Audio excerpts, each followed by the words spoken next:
Жыл сайын июль айынын аяк ченинде балкчы шаары сары көйнөк кийет. Башкача айтканда өрүк сапсары болуп пышып, өмө берип жаткан чагы. Жергиликтүү тургундардын көпчүлүгү өрүк сатып киреше тапкандыктан бул мезгил абдан кирешелүү жана элдин маанайы жакшы учур болуп саналат. Бирок тилекке каршы бул жылы катуу жааган мөндүрдүн кесепетинен өсүп жаткан өрүктөр зыянга учураган.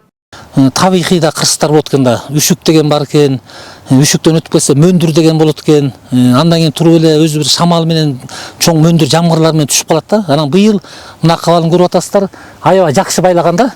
Аябай жакшы байлап, ушу быйыл Кудай берсе дагы бир өзүбүздүн ушу спецсчетко бир жакшы акча түшүрөбүзго деген бир үмүттө турганбыз. Анан бул биз эле эмес. Ушу тегеректе канча гектарлар деген жерлер менен элдер ижарага алып иштеткени бар экен, кредит алып иштеткендер бар экен, өз күчтөрүн салып иштеткендер бар экен. Ушул акыбал азыр ушундай болуп калды да. Анткени мөндүр 5 жолу тийди. Биринчи ушу 2024-жылдын 7-айында экинчи соо түшкөн. Ошондо биз ушу сугатын, түшүм сугатын берип аттык эле. Ошол күнү аябай чоң бармактай болгон мөндүр түштү да. Эчтеке кыла албадык. Андан кийин кайра 16-сында кайра да кайталанып түштү. Андан кийин 3 жолу түштү. Анан өзү азыр акыбал ушундай болуп калды. Эмне биздин айтып аткан себеби бул жакшы эле бир мындай айтканда өзүбүздүн мекемеге, шаар үчүн бир жакшы бир киреш алып келмек.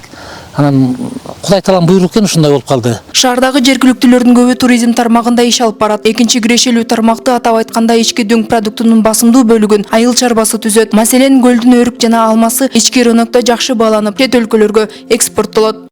Кээ бир агалардан сурап көрсөк, улуу кишилерден, улуу муундардан 1975-жылы тигилген дейт. Ушу өрүкчү, ушу атайын ушу шаардын жетекчилеринин ал убакта Горком партия болуп турган убак экен.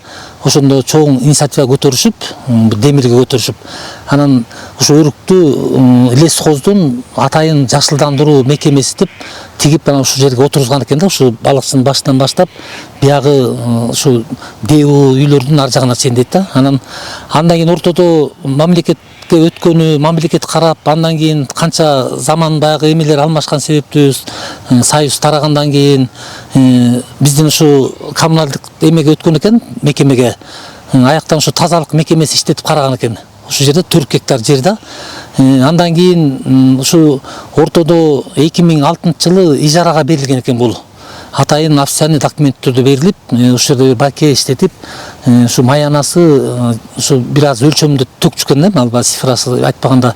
Андан кийин 2018-жылы биздин ушу жашылдандыруу мекемесине атайын официалдуу сот менен жергиликтүү соттун, областтык соттун, республикалык соттун негизинде утуп анан бизге өткөрүп беришкен. 2020-жылдан баштап ушу биздин мекемеге караштуу да бул жер. Анан сугарабыз, мына караңыздар, суусу эчтеке эмеден кем калбайт.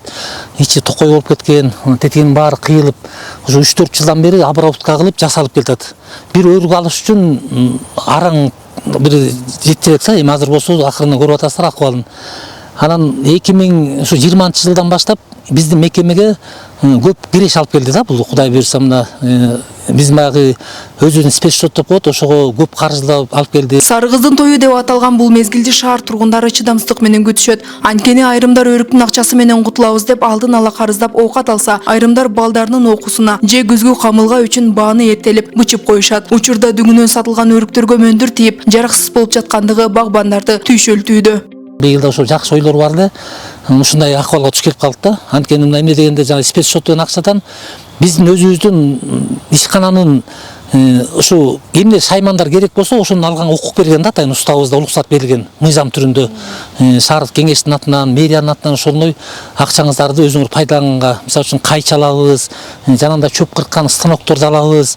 Мунун бир эмесинде 250 миңге пилорама алганбыз. Жана көчөдө кыйылган бактар 1 метрден да ошого түшүрүп, ажанда отургучтар жасалып, бир кандайдыр кырсыктар болуп, бир ата-апалардын цифрларын алып кетсе, ошолорго рейкасын берип, көп иштер жасалып аткан да, мына ошонун эмесинде. Бул биздин эле эмес. Учурда жеке ишкерлердин дагы чоң көйгөйү болуп атат да. Жыл сайын өндүрүлгөн продукциялар негизинен чийки сатылып, экспортко кетип, эмгегин көрүшчү. Андыктан ушундай оор кырдаалда жергиликтүү ишкерлер аз да болсо шаарыбызда кайра иштетүүчү ишкана ачылып, өрүктөн ар кандай продуктуларды чыгаруу аракетин көрсөк деп кыялданышат.